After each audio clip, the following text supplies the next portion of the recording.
I am doing the numerology for the 30th of April, 2024. If you add all those numbers together, you get the number 15, and if you add the 1 and the 5 together, you get the number 6. Today, being a number 6 day, asks us to pay attention to what is going on inside and the voices that we are trying to ignore. When we do not listen and ignore certain parts of ourselves, the only way those parts can get us to listen is for them to externalize. That means that they can appear as an inner saboteur or someone who manifests that voice outside of us and becomes a combatant. Normally, this is the number of the spiritual seeker, but when we become so disconnected with what we have denied inside, that is when things can get messy.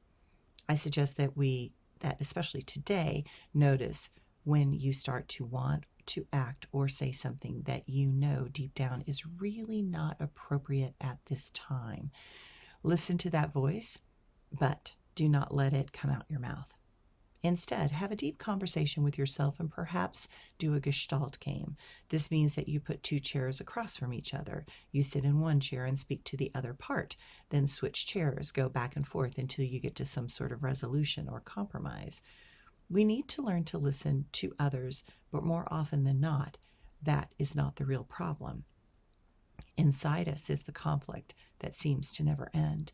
When we learn to work consciously with those inner archetypes, that is the path to wholeness and to find peaceful resolutions to what is currently still an issue. When we can stay objective with our own angry inner parts, then dealing with the frustration and anger in others is less concerning. We liberate ourselves from reaction, and that in turn begins a slow but steady path to inner peace. Thanks, everyone.